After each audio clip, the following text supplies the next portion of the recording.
Welcome to this virtual tour of St Bartholomew's Hospital, which has been providing free healthcare on the same site in West Smithfield for nearly 900 years. This makes it the oldest hospital still in its original location in London. It has survived the Reformation, the Great Fire of London, 2 World Wars, and the threat of closure in the 1990s. Today it is a thriving hospital and a centre of excellence for cancer and cardiac care. On this tour, we'll be giving you an insight into the hospital's past and present, as well as sharing some images from St Bartholomew's Hospital archives. We begin outside the Henry VIII Gate on Giltsburg Street. This gate was built in 1702 to designs by Edward Strong, who had worked under Christopher Wren on St Paul's Cathedral. The statue of Henry VIII, by the sculptor Francis Bird, is the only statue of the king in a public place in London. We'll be finding out why Henry is commemorated here later on in the tour. The 2 sculptures above Henry VIII are thought to be the allegorical figures of lameness and disease. While the gate certainly makes a grand entrance to the hospital, it does contain a historical error. The inscription on the gate states that the hospital was founded in 1102, rather than the correct date of 1123. Before we go into the hospital, let's explore a bit of the surrounding area. Smithfield, or Smoothfield as it was originally known, has a lively and often violent history. Standing opposite the hospital is the famous Smithfield Market. There has been a meat market in Smithfield since the 10th century, although it is shortly set to relocate to Dagenham, and part of the extended market site will be occupied by the Museum of London. Smithfield was also a place of execution for many centuries, and on the north wall of the hospital there are memorial plaques to some of those who lost their lives here, including the Scottish patriot William Wallace. Nearby, the name of Cloth Fair commemorates Smithfield's history as a cloth trading centre, and was the original site of Bartholomew Fair, which took place every August from 1133. The fair was a trading event for cloth and other goods, as well as a pleasure fair, and drew large crowds. It was eventually suppressed in 1855 for encouraging public disorder. Number 41 Cloth Fair is the oldest house in the City of London, surviving the Great Fire of 1666 because it was shielded by the Priory walls of St Bartholomew the Great opposite. The Priory Church of St Bartholomew the Great is the oldest surviving monastic church in London. It was founded alongside the hospital in 1123 as an Augustinian priory by the monk Reihere, whose tomb lies within the church. Whilst in Rome, Reihere had a vision of being instructed to found a church and hospital in London for the sick poor in the name of St Bartholomew. Reihere was a former courtier to Henry I, and the king granted the title of the land to Reihere when he told him about the divine message he had received. The priory became well known for miraculous cures, although no doubt the hospital itself also had something to do with this. The timber-framed gatehouse leading into the church was built in 1595, but the stonework below it is part of the original 12th century nave of St Bartholomew's Priory. During the Georgian era, the timber facade was covered by modern frontage, and it was only during World War I bomb damage that the original gatehouse was rediscovered, and it was restored in 1932. Walking through the Henry VIII Gate, on your left you will see the Church of St Bartholomew the Less.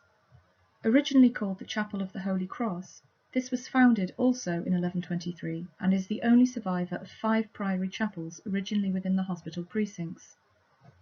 The church's tower and west facade date from the 15th century, with 2 of its 3 bells dating from the 2 centuries before. The interior was rebuilt by George Dance the Younger in 1793, but had to be replaced in 1823 due to dry rot. After the dissolution of the monasteries in 1538, the hospital precincts of the ancient priory were redesignated as an Anglican ecclesiastical parish, with St Bartholomew the Less becoming the parish church.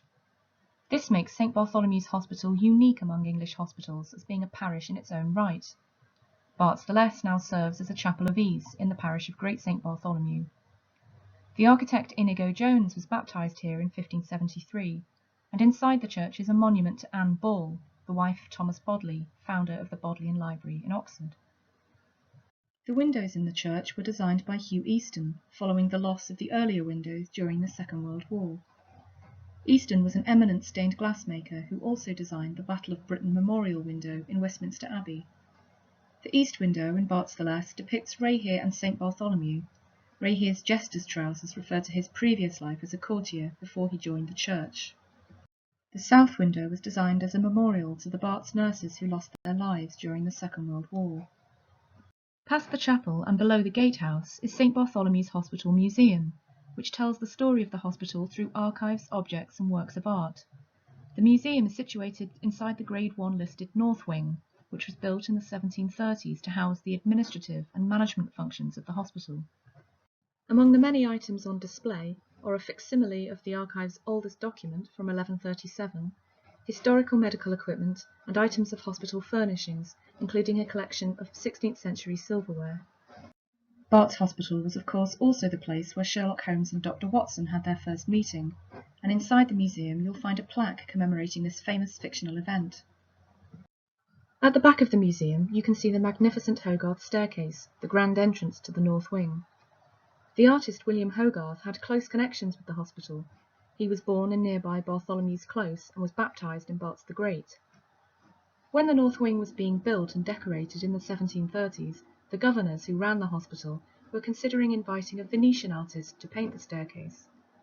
When Hogarth heard of this, he offered his own services free of charge, both as a gift to the hospital and to prove that an English artist could execute paintings in the grand historical style as well as the Italians. Hogarth is better known for his lively London street scenes, so these are unusual works for him. They illustrate two well-known biblical stories, the Good Samaritan and Christ healing the lame man at the pool of Bethesda. Fittingly for the hospital, they are both stories about healing and charity. Christ at the pool of Bethesda was painted first in Hogarth's studio in St. Martin's Lane. It was finally hung in place on the staircase in April 1736. There is a theory that Hogarth used patients from the wards of Barts as his models for the crowd of sick and injured people around the pool. Although there is no evidence for this, the portraits are certainly realistic, and there have been attempts to diagnose each person's condition. The Good Samaritan was then painted in situ on the staircase using scaffolding, so that it would tone in with the other painting. It was completed in July 1737. At the top of the staircase is the Great Hall, which was used to hold meetings and to entertain the great and good of London in hopes that they would donate money to the hospital. Until the establishment of the NHS in 1948, the costs of running Barts came from voluntary donations. Any person donating the sum of £50 or more could be called a governor of the hospital.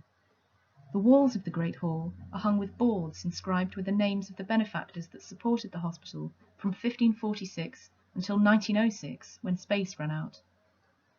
The ceiling was decorated in gold leaf by the French engraver Jean-Baptiste Michel, and represents his only work in England. Among the portraits which line the walls of the hall is one of Henry VIII. This is a copy after Holbein of an original that was hung in the Palace of Whitehall until it was destroyed by fire in 1698. The charter window depicts Henry VIII presenting his charter which refounded St. Bartholomew's Hospital in 1546-7. This window predates the current building, having used to form part of the previous Great Hall, dating from the 16th or 17th century. The dissolution of the monasteries threatened the existence of hospitals such as Barts, which were closely associated with the monasteries. Concerned about the disappearance of provision of health care for the sick poor, some of the city's leading citizens persuaded the Lord Mayor to petition the King to refound St. Bartholomew's Hospital as a secular institution.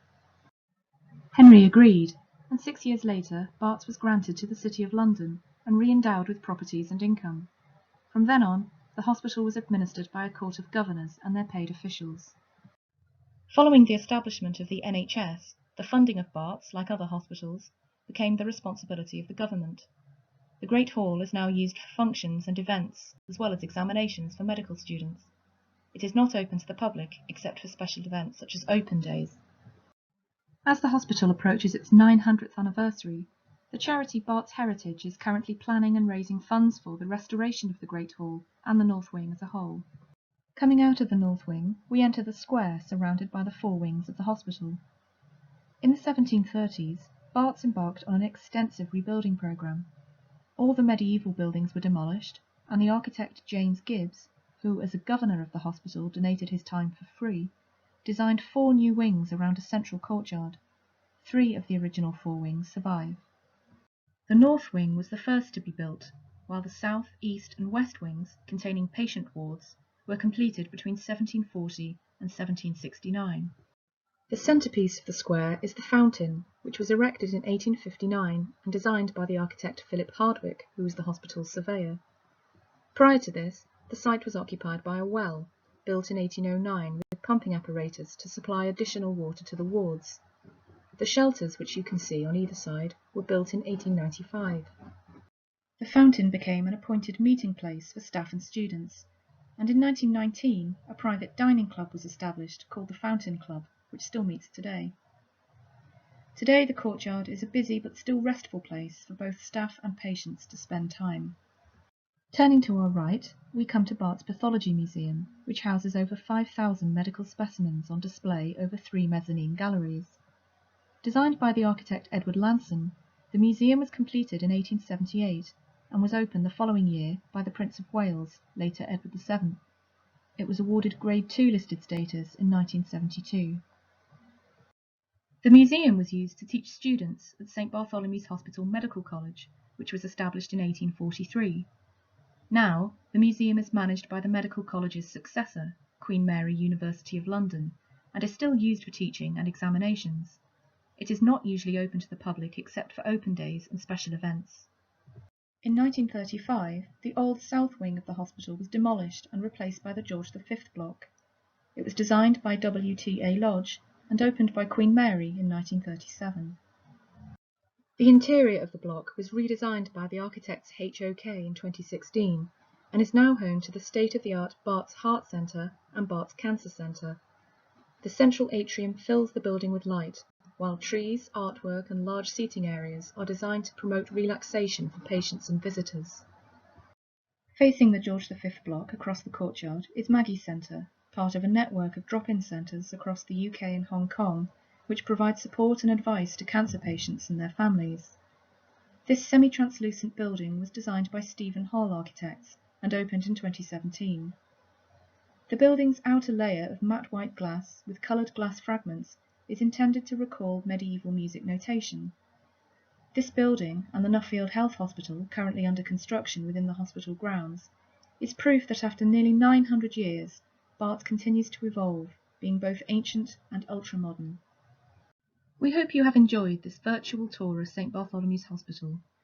You can find further information about Barts Health NHS Trust Archives and Museums via the link below, and you can also follow us on Twitter and Instagram. Please note that the museum is currently closed due to the current public health measures around the COVID-19 pandemic. Please keep an eye on our website and Twitter for the latest updates.